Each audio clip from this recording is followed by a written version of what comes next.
और साधु बनो तो मेहनत भी करना चाहिए। कितने साधुओं को देखा जाता है पूरे आलसी है। उनसे मैंने पूछा क्यों साधु बने? बोले आराम करने के लिए। काम करना होता तो घर ही में रहते, काम करना ही नहीं इसलिए साधु बने। तो हमने कहा भोजन कहाँ से मिलेगा? बोले आपके प्रभाव से मिल जाएगा कहीं। तो हमारे प्रभाव में हलम दलाल रहेंगे क्या? मेहनत करो, परिश्रम करो, अच्छा आश्रम बनाओ, वहां भक्त लोग आ जाए, उनके ठहरने का स्थान रहे। कुंभ मेलों में जा करके कैंप लगा करके जनता जनार्दन की सेवा करो। हरिद्वार कुंभ आने वाला है, आने वाला है कि नहीं आने वाला? हरिद्वार कुंभ में कैंप हम लगाने वाले। उज्जैन में कैंप लगाया था, 50,000 तीर्थयात्रियों को निःशुल्क भोजन और ठहरने का आवास निःशुल्क देते थे। सैकड़ों कमरे थे टीन सेट के। प्रयाग में लगाया था, यहाँ भी 80-90 कमरे थे टीन सेट के, सब निःशुल्क सेवा। रजाई गद्दे नए नए निःशुल्क सेवा, चाय निःशुल्क, भोजन निःशुल्क। 20-30 हजार लोगों को यहाँ व्यवस्था मिलती थी। अगर कोई प्रयागराज गया हो हाथ ऊंचा करे, खड़े होकर बताओ अपने कैंप में गए थे? ये होता था कि नहीं होता था? जोर से बताओ होता था। और भगत वहां सब सोता था कि नहीं सोता था? ये होता था, तुम बैठो। ऐसी व्यवस्था। और हरिद्वार में 250 कमरे बनाने का इरादा है। 250 कमरे आपके लिए, मेरे लिए नहीं, ताकि रात में पानी बरसे। कुंभ में पानी जरूर बरसता है, पानी बरसे तो तुमको परेशानी ना हो। और सब कमरे निःशुल्क दिए जाएंगे सभी भक्तों को। और भगत हो ना हो तो भी दिया जाएगा। और जिसको किसी कैंप में रहने का ठिकाना ना मिले वो मेरे कैंप में आओ, वहां जगह है, पहले से ही तैयारी चल रही है। और उसके लिए 200 कुंटल चावल कार्तिक राम यादव, छत्तीसगढ़, सिवरी नारायण, डिस्ट्रिक्ट जांजगीर चांपा, बिल्लू अग्रवाल आदि आदि 5 लोग मिल करके 200 कुंटल चावल वहां के लिए भेज रहे हैं। 200 कुंटल आटा संदीप वर्मा, बिंदु वर्मा, बाराबंकी उत्तर प्रदेश वाले भेज रहे हैं। रोटी बनाने की मशीन 7 लाख की बिहार के एक भक्त, नाम नहीं याद है, प्रयागराज कुंभ की सेवा देखकर वो भेज रहे हैं। आटा डाल दो, वो मशीन खुद मारेगी, लोई खुद बनाएगी, बेलेगी खुद, सेकेगी खुद और खाओगे तुम। ऐसी मशीन लगेगी वहां। उज्जैन में लगी थी, वो यहां लगेगी हरिद्वार में। और हम भी वहीं रहेंगे आपके साथ में, और प्रवचन भी चलेगा खूब धूमधाम से। और हम आपको मिलेंगे, लेकिन हम केवल सत्संग में मिलेंगे। जहां भोजन करोगे वहां नहीं आएंगे, क्योंकि वहां सब लोग दौड़ पड़ते हैं चरण छूने के लिए, तो हमको गिरा देते हैं, इसलिए वहां नहीं आते। बहुत भीड़ दौड़ती है। लेकिन मैं कह रहा था संत बनो तो धर्म की रक्षा का काम करो। जन जन के दिलों में सोई हुई भक्ति को भी जागृत कर दीजिए। पितृभक्ति, मातृभक्ति, देशभक्ति, गुरु भक्ति उनके अंदर जो आज तक सोई पड़ी है, उसको अपने शब्दों के ज्ञान के माध्यम से जागृत करके देश के प्रति भी प्रेम पैदा कर दीजिए। इसलिए मैं देश के जवानों को, मिलिट्री कर्मचारियों को, मिलिट्री जवानों को भी धन्यवाद देता हूं, पुलिस जवानों को भी धन्यवाद देता हूं, जो देश की रक्षा में कवच कुंडल का काम देश की सीमा पर कर रहे हैं। और यहाँ इस सभा में हमारे साथ में मिलिट्री के बहुत से जवान भक्त भी हैं, गुरुदीक्षा भी ले चुके हैं। ये हमारे राजकुमार जी भी मिलिट्री में हैं। और कोई मिलिट्री का हो, खड़े हो जाओ। महेंद्र मिलिट्री वाले, रिटायर हो तो, और चालू सर्विस तो, और कोई मिलिट्री वाला खड़े हो ना। लोग भूल भी जाते हम कहाँ वाले हैं। ये देखो 1 2 3 4, ये 4 लोग मिलिट्री, ये 5 देखो, वो बेंगलोर से रिटायर होकर आए। कल इनके घर गए थे हम, बहुत बढ़िया सेवा किया था। 10 किलो सेव काट कूट के रखा था पहले से। सिमई बनाया था। धन्य हो तुम, आशीर्वाद। बैठो। देश की रक्षा के लिए, देशवासियों को निश्चिंत रखने के लिए, देश की सीमा पर इन माताओं बहनों के लाल खड़े खड़े कमाल कर रहे हैं। हमें तुम्हें कोई चिंता नहीं है। और वहां पर वह अपनी जान हथेली पर लेकर के हमारी तुम्हारी सुरक्षा का कवच कुंडल बनकर खड़े। मिलिट्री के जवानों के लिए कभी कभी रक्तदान भी करना चाहिए। और रक्तदान करने से नया रक्त बहुत स्पीड से आपकी बॉडी में बनता है। उनके लिए रक्तदान कीजिए। जो अपना जीवन दान कर चुके हैं देश की रक्षा के लिए, देशवासियों को चाहिए कि अपना एक एक बोतल रक्त उनके लिए दान कीजिए। कभी उनको चोट लग जाए, घायल हो जाए और खून बह जाए तो तुम्हारा खून उनकी नसों में दौड़ने लग जाए और तुम्हारे खून की ताकत से फिर वे लड़ाई लड़ सके।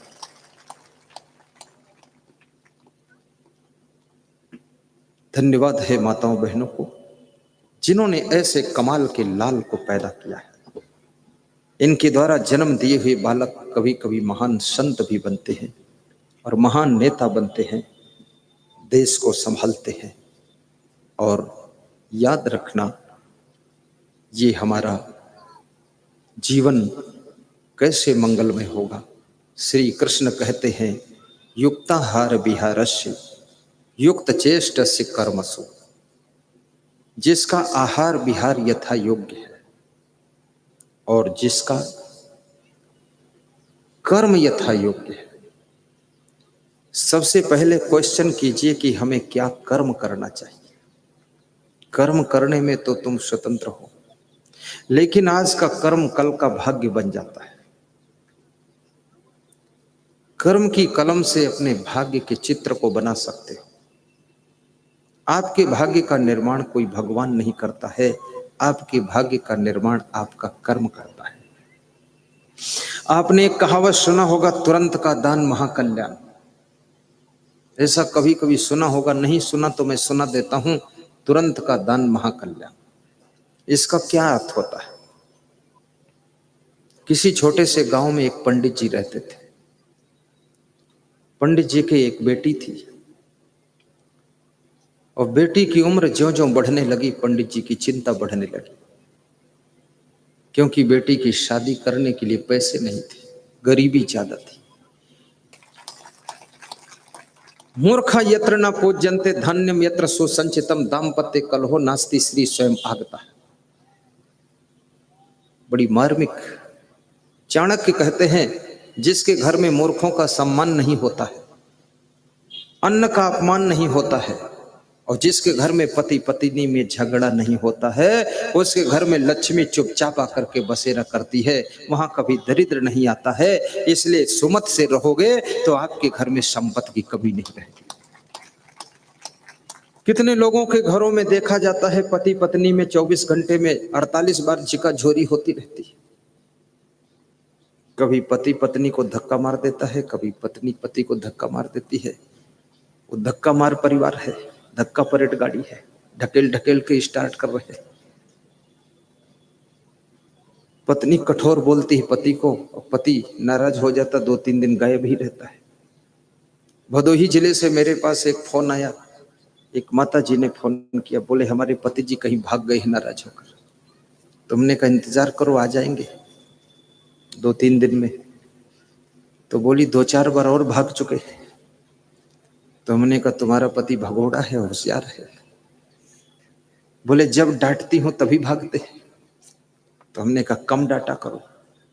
बोले पान तमाकू पुड़िया खाते हैं तो डांटना पड़ेगा ही। तो हमने कहा ज्यादा इंजेक्शन मत लगाओ। तो बोले अब उनकी भी आदत पड़ गई है भागने की, मेरी आदत पड़ गई डांटने की, फिर आएंगे तो फिर डांटूंगी।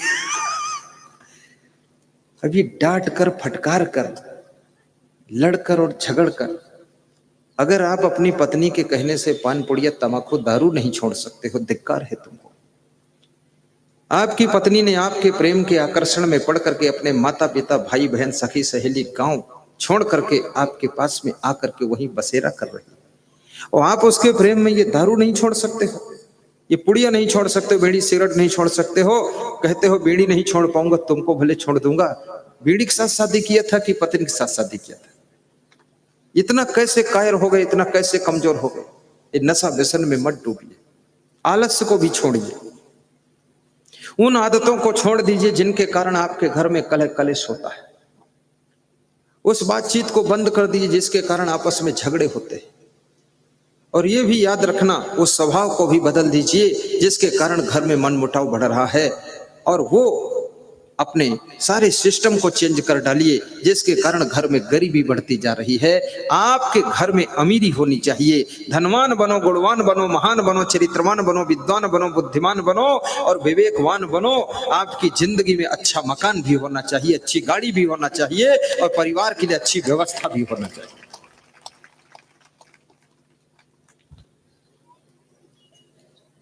कितने लोगों को देखा जाता है आलस्य के कारण उनके घर में गरीबी बढ़ती जा रही है, फिजूल खर्ची के कारण घर में गरीबी बढ़ती जा रही है, ज्यादा बातें करने के कारण घर कंगाल होता जा रहा है, पत्नी की बात सुनते नहीं, अपनी बात कुछ कहते नहीं, बोलने पर कुछ बोलते नहीं, कहो बैठो तो बैठते नहीं, इधर उधर घूम रहे हैं, घर सब डीहुडेला होता चला जा रहा है।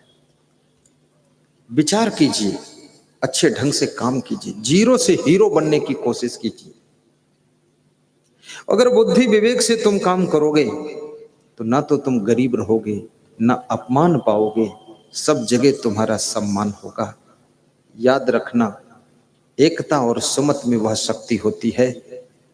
मधुमक्खियों की सुमति और एकता हाथी को भी डरा देती है, और चींटियों की एकता और सुमति और परिश्रम बड़े से कीड़े को भी खींचकर अपने गड्ढे तक पहुंचा देती है। और जहां सुमत नहीं है, एक एक करके सबका अंत होता चला जाता है और घर की उन्नति रुक जाती है। तो मैं आपको बता रहा था, तुरंत का दान महाकल्याण। एक पंडित जी थे, बहुत गरीब थे, एक ही बेटी थी, बेटी की उम्र बढ़ रही थी, और बेटियां ऐसे बढ़ती हैं जैसे लौकी बढ़ती है। कितने लोग कहते हैं बेटियों की लंबाई बहुत बढ़ रही है, बहुत जल्दी जवान हो रही है। 4 बेटियां हैं, चारों बराबर हो गई, ये तो बहुत अच्छा है। यूरिया डीएपी पढ़ रही, प्रोग्रेस कर रही, तो चारों एक साथ विवाह कीजिए, लफड़ा किस बात का। राजा जनक ने अपनी चारों बेटियों का विवाह, सीता, श्रुत, कीर्ति, मंडवी, उर्मिला, उनके भाई की बेटियां थी, उनका सबका विवाह एक साथ रच दिया था।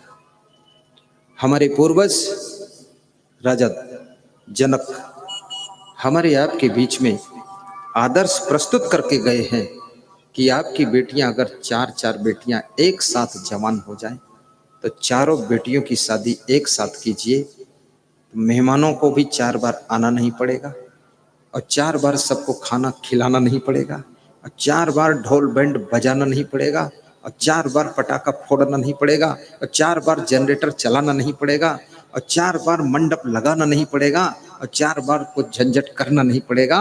एक ही बार में सब फाइनल हो जाएगा। बड़ा सा मंच बनाइए, 4 सोफा डालिए बेटियों के लिए, 4 दामादों के लिए, और चारों दामाद के सिर पर मुकुट लगा दीजिए, और जयमाला विधि से प्रोग्राम कीजिए, और पंडित जी को बुला लीजिए, 4 पंडित बुलाइए, एक साथ मंत्र पढ़े, चारों को दक्षिणा दे दीजिए, पंडित जी खुश हो जाए, और फटाफट चट्ट मंगनी पट्ट विवाह, और साथ में यदि हो सके तो विदाई भी कर दीजिए, और थोड़े दिन बाद फिर ले आइए। चारों का घर बस गया, तुम्हारी टेंशन खत्म हो गई, और तुम बार बार वही हर साल चकई की चकधुम मकई के लावा तिकड़ी तिकड़म बनाते रहोगे, तुम ज्यादा परेशान हो जाओगे। ये सब फटाफट करना चाहिए। हाँ, लेकिन समाज में ऐसे कम समझ के लोग हैं, कहना शुरू कर देते हैं, चारों लड़कियों का विवाह एक साथ इसलिए किया कि 4 बार मेहमानन के यहाँ खवावे न पड़े, इसलिए किया। अरे तुम चाहे जो भी बको, तुम्हारे बुद्धि नहीं है। और दिन में विवाह करना चाहिए, रात में नहीं। रात में बब्बड़ मचाने क्या काम। दिन में जनरेटर वनरेटर की जरूरत नहीं, लाइट की जरूरत नहीं, ढमढम मचाने की ज्यादा जरूरत नहीं। दिन में कीजिए, 12 बजे से लेकर 3 बजे टाइम रखिए, बस दिन में निपट गया काम, सब दिख रहा है। दिन में खिलाओ, लोगों को पेट खराब नहीं होंगे।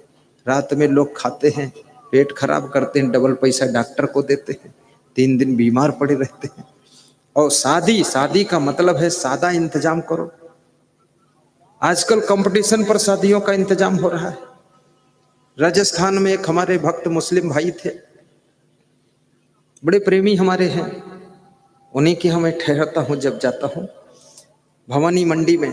तो कह रहे थे बेटे का विवाह किया था तो पूरी भवानी मंडी को दुल्हन जैसे सजा दिया था, और उसके बाद दुल्हन जैसा भवानी मंडी शहर को सजाया, फिर घर में दुल्हन आ गई।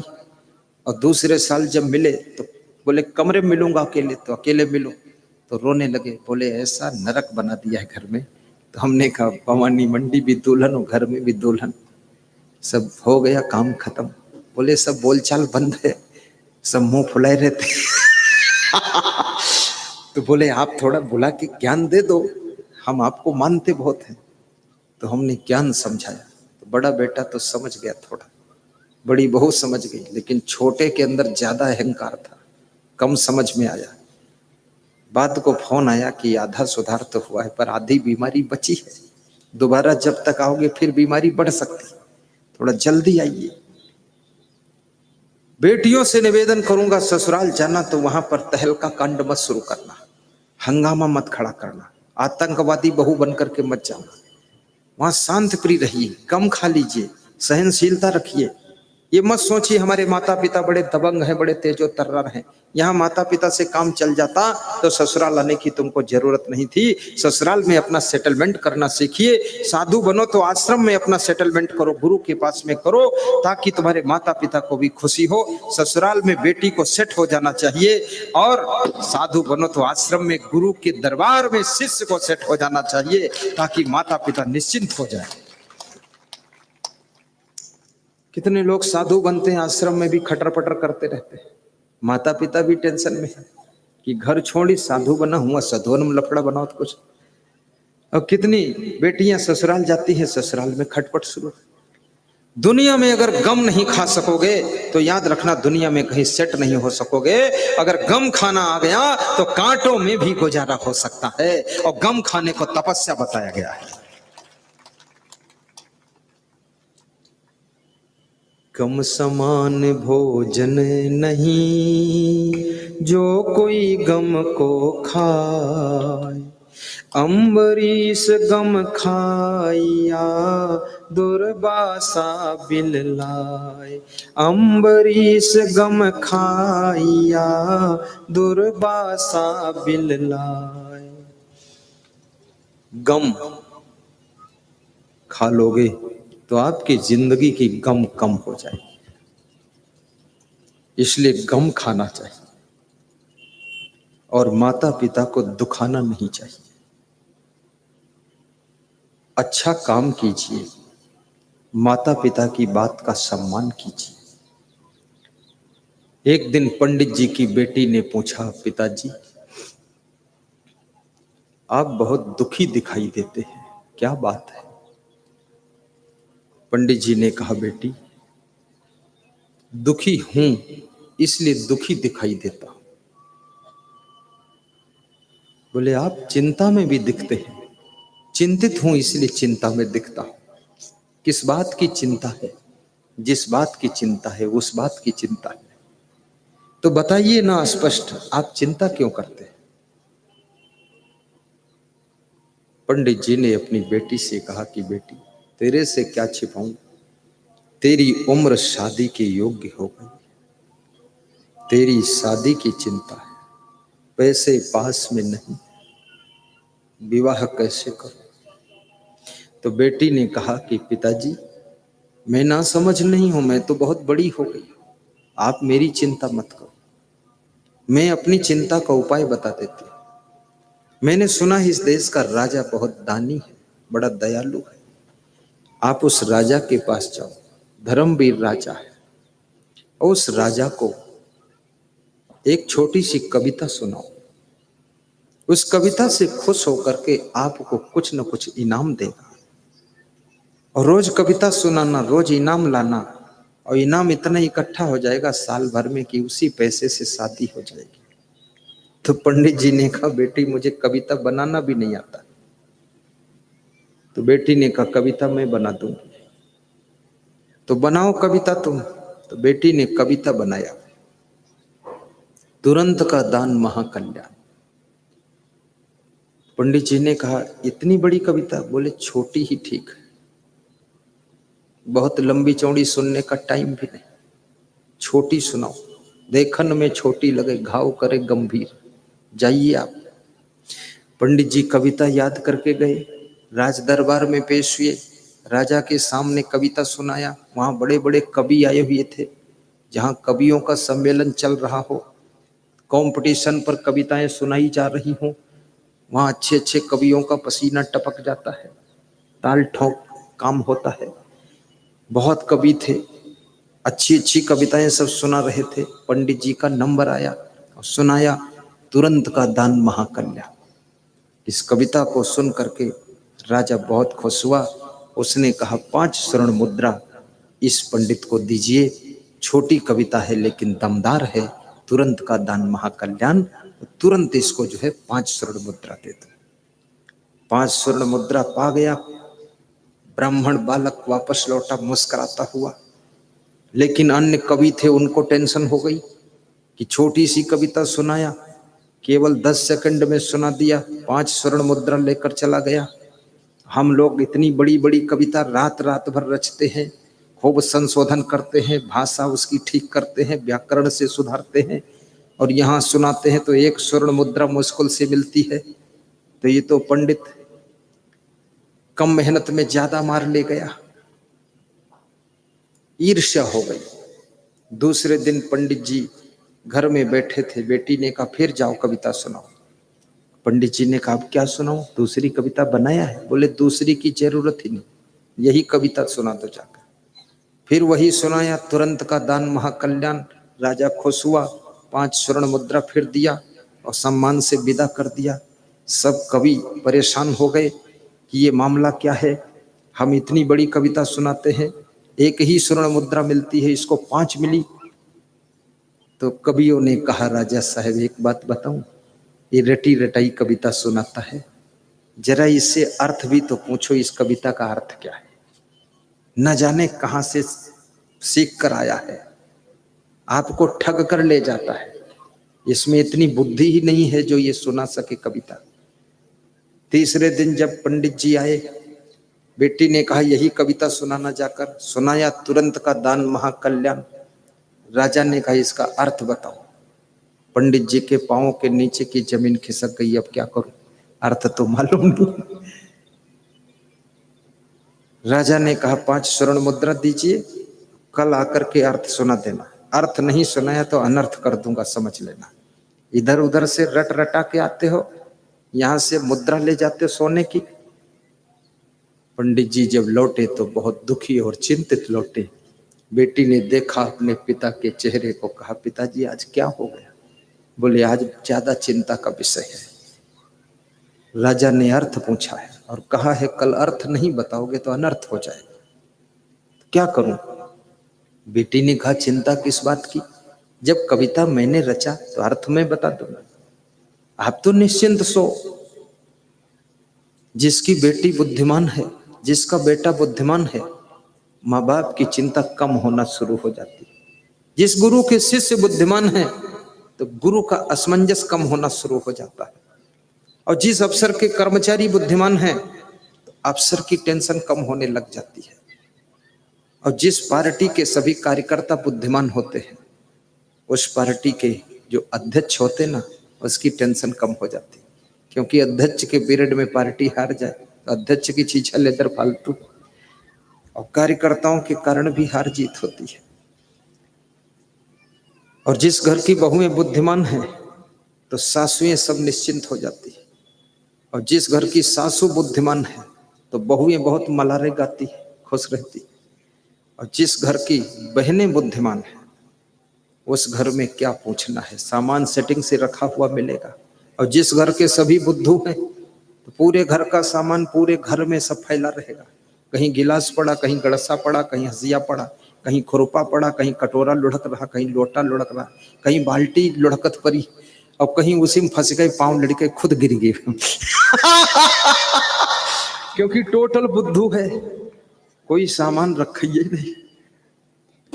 बड़ी विचित्र बात है।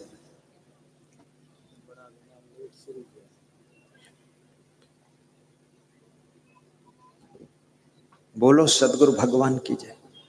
पर्ची में लिख कर आया है, क्या लिख कर आया है बताऊंगा नहीं, नहीं तुमको चिंता हो जाएगी। इसमें लिखा है 10-5 मिनट सत्संग बढ़ा देना, टाइम पर बंद मत कर देना, नहीं हमको भी चिंता में डाल दोगे तुम।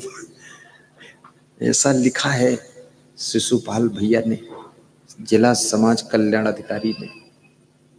उधर पीछे उनके कुछ लोग बैठे रहते, उनके कान में खुसर खुसर कर देते कि जाओ कहो, नहीं बंद कर दे।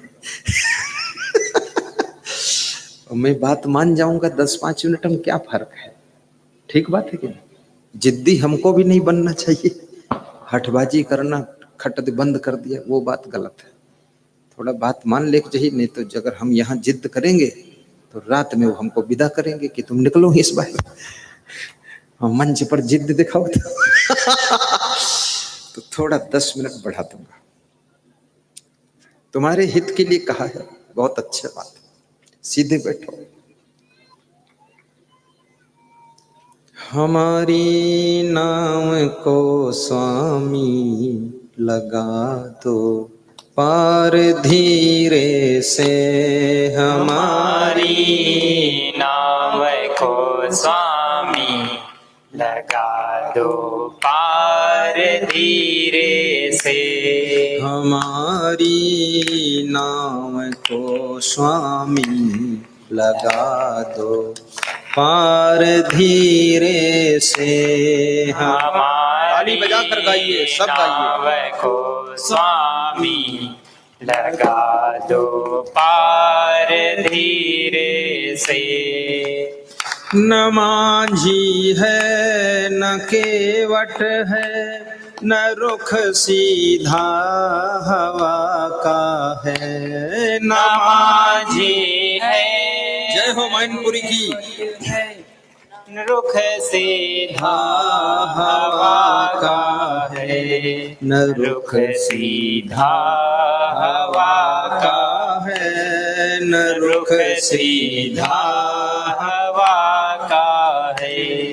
तुम्हारा नाम लेता हूँ, तुम्हारा नाम लेता हूँ, मेरे सरकार धीरे से।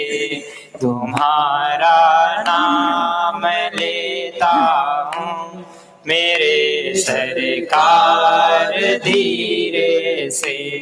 हमारी नाम को स्वामी लगा दो पार धीरे से। हमारी नाव को स्वामी लगा दो पार धीरे से। तुरंत का दान महाकल्याण, बड़ी प्यारी कथा है। बेटी ने कहा पिताजी सवेरे अर्थ बताऊंगी, आप तो चिंता ना कीजिए। जिसकी संतान माँ बाप की चिंता को दूर करने का प्रयत्न करती है, याद रखना वो बेटा नहीं, कोई धर्मपुत्र आपके घर में जन्म लिया है। वो बेटी नहीं, कोई देवी की आत्मा आपके घर में आकर पैदा हुई है, जो आपकी चिंता को दूर करने का प्रयत्न कर रही है। जिसका शिष्य अपने गुरु को प्रसन्न देखना चाहता है, जो भक्त अपने भगवान को खुश देखना चाहते हैं, वह भक्त साधारण नहीं महान आत्मा होते हैं, जो अपने गुरु को प्रसन्न देखना चाहते हैं।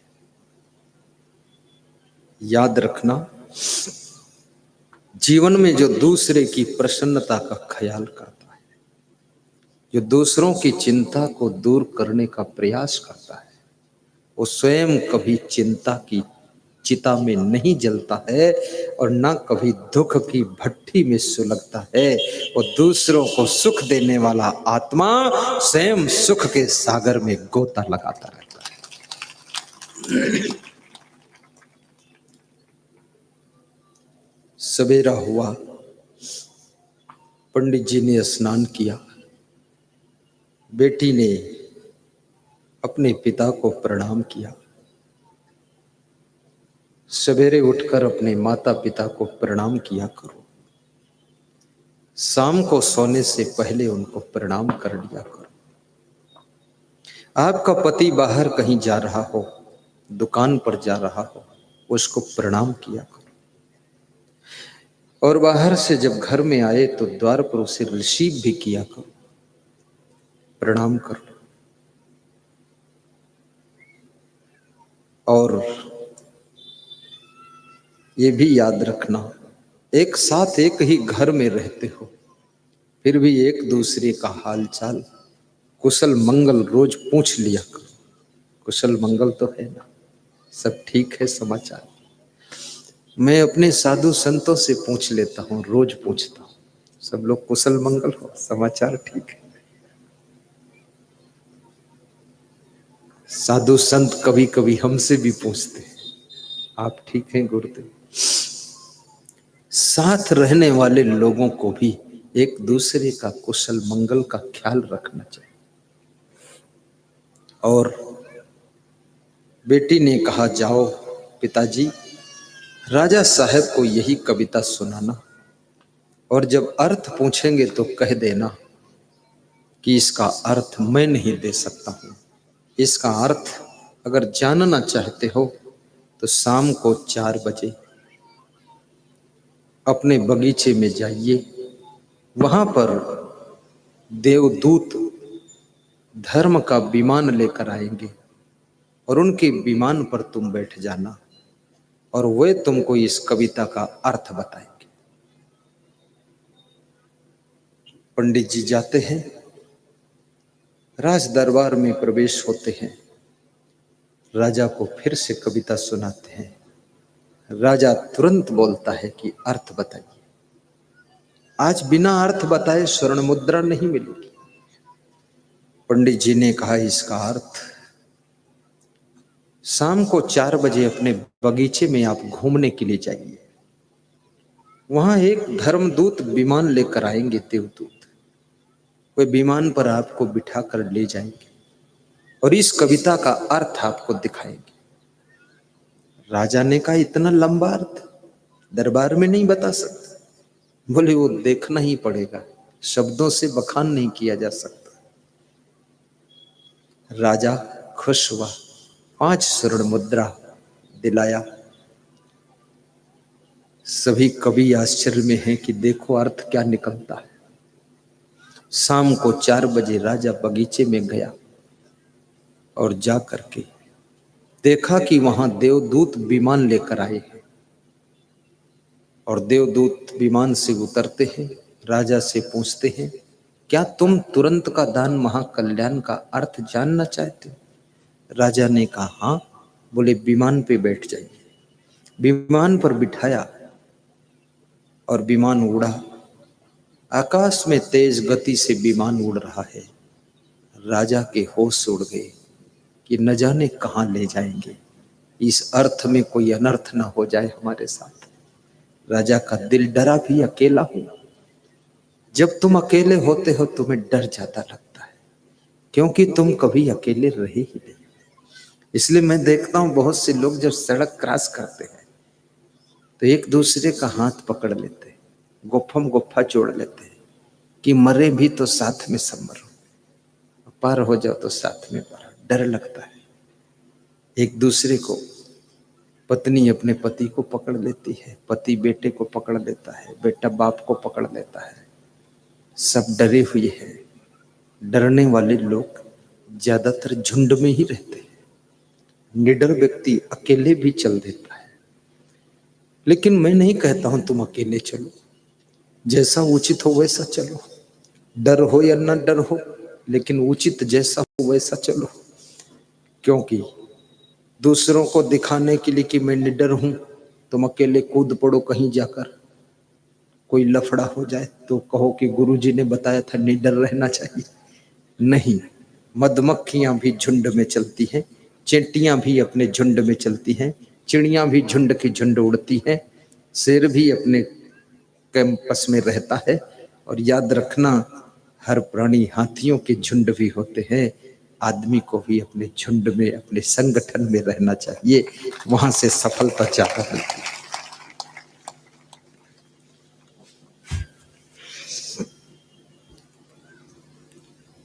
बहुत ही आकाश में जाकर के ऊंची उड़ान के बाद विमान उतरता है। धर्मदूत कहते हैं राजा साहब देखिए, तुरंत का दान महाकल्याण का अर्थ है। क्या अर्थ है?